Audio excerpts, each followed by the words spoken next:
आप देख रहे हैं the Times Punjab Kesari TV. Haryana विधानसभा में परिवार पहचान पत्र को लेकर काफ़ी हंगामा भी हुआ। हमारे साथ बीजेपी के राज्यसभा सांसद रामचंद्र जांगड़ा जी हैं। जांगड़ा साहब, परिवार पहचान पत्र को लेकर जिस तरीके से विधानसभा में हंगामा हुआ है, क्या कहेंगे कि जो आपकी सालाना आय है वो कितनी दर्शाई गई है और कितनी आपकी आय है?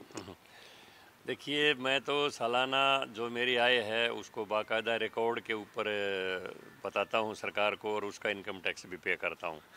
तो उसमें तो कोई शक करने की गुंजाइश नहीं है कि मेरा नाम अगर बीपीएल श्रेणी में आया, और मनमोहन गोयल जैसी जो बहुत बड़े उद्योगपति भी हैं, हरियाणा के पूंजीपति व्यक्ति हैं, उनका नाम आया है, तो जाहिर तौर पर इसमें सिस्टम में कमी है। और जो भी सर्वे रहा, जो भी कंपनी ने सर्वे किया, वो उन्होंने गंभीर गलतियाँ की हैं। और इसके कारण मैं नहीं, और भी बहुत से लोग, हमारा क्योंकि हम लाइमलाइट के व्यक्ति हैं, मैं राज्यसभा में हूँ, वो रोहतक के मेयर हैं, तो ये विषय थोड़ा विधानसभा में हाईलाइट हो गया। लेकिन और भी बहुत से लोग परेशान हैं, इससे परेशानियाँ हुई हैं। लेकिन मेरा इतना ज़रूर मानना है कि दुनिया में अगर कोई सबसे कठिन काम है तो व्यवस्था परिवर्तन का है, और जब परिवर्तन होता है तो बहुत लोगों को तकलीफ़ होती है, तो वहाँ गड़बड़ भी हो जाती है। लेकिन व्यवस्था में सुधार भी बहुत अच्छे अच्छे हुए हैं। हरियाणा में ऑनलाइन ट्रांसफ़र पॉलिसी से जो सेक्रेटेरिएट की भीड़ थी वो चली गई, और ट्रांसफ़र का जो एक उद्योग था वो ख़त्म हो गया। अब आदमी को अपनी चॉइस के अनुसार अपने आप तीसरे साल उसका स्टेशन मिल जाता है, उसको कोई चक्कर काटने की ज़रूरत नहीं है। बहुत अच्छा ये सुधार हुआ है। जो बुढ़ापा पेंशन थी वो बहुत लोगों ने बोगस पेंशनें बनवा रखी थी, नाजायज़ लोग पेंशन लेते थे। अब डीबीटी के माध्यम से डायरेक्ट उनके खाते में ट्रांसफ़र होता है, ये भी बहुत अच्छा सुधार हुआ है। किसान सम्मान निधि सीधी किसान के खाते में जाती है, बहुत अच्छा सुधार हुआ है। और प्रधानमंत्री जी का विज़न है कि डिजिटलाइजेशन की तरफ देश को बढ़ना चाहिए, डीबीटी का ही देश के अंदर सिस्टम चलना चाहिए। लेकिन कुछ सिस्टम जो नए हैं, जैसे परिवार पहचान पत्र एक नया आइडिया है, और नए आइडिया में किसी एजेंसी को दे दिया ठेका, उसने वो गलतियां कर दी, कहीं पर बैठ के किसी का भी कोई परिवार पहचान लेकिन सर, पत्र इन बना दिया। सब चीज़ों से तो सरकार के ऊपर सवाल खड़े होते हैं सर। देखिए, मैं मानता हूँ, और जब एक विधानसभा तक मुद्दा गया है, और मेरे जैसे और एक मेयर जैसे आदमी की आइडेंटिटी में उसके परिवार पहचान पहचान पत्र में गड़बड़ी हुई, तो और कितने लोगों की हुई होगी, और कितने लोग परेशान हो गए, तो अंदाज़ा लगाया जा सकता है। मैं मानता हूँ सिस्टम में खामियां रही हैं, लेकिन उनको ठीक करने के लिए भी अभियान है, और वो चल भी रहा है।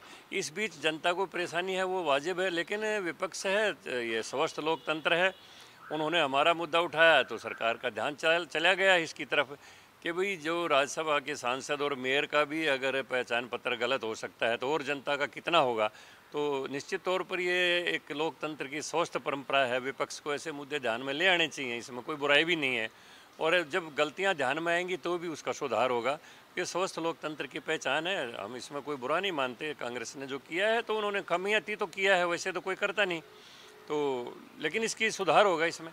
लेकिन सब जब हम डिजिटल की तरफ बढ़ रहे हैं तो ऐसी खामियां जिम्मेदारी किसकी है आखिर? देखिए, जिम्मेदारी तो अंतिम तौर पर तो जिस जो अधिकारी उसकी मॉनिटरिंग करता है उसी की होती है।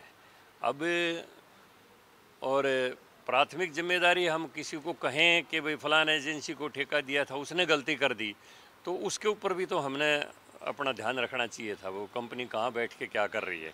तो ये गलती तो अल्टीमेटली तो हमारी अपनी गलती है, हमारा सिस्टम में, क्योंकि हमने उसको प्रॉपर मॉनिटर नहीं किया है। तो हम तो, मैं तो कहता हूँ सरकार को गलती स्वीकार कर लेनी चाहिए, और विपक्ष ने जो मुद्दा उठाया जनहित में उठाया है, लोगों को परेशानी ना हो, और ये स्वस्थ लोकतंत्र की एक पहचान है, तो इसमें सुधार करेगी सरकार। अभी हाल ही में सर इंडिया बना है, उसकी एक बैठक भी मुंबई में होने वाली है।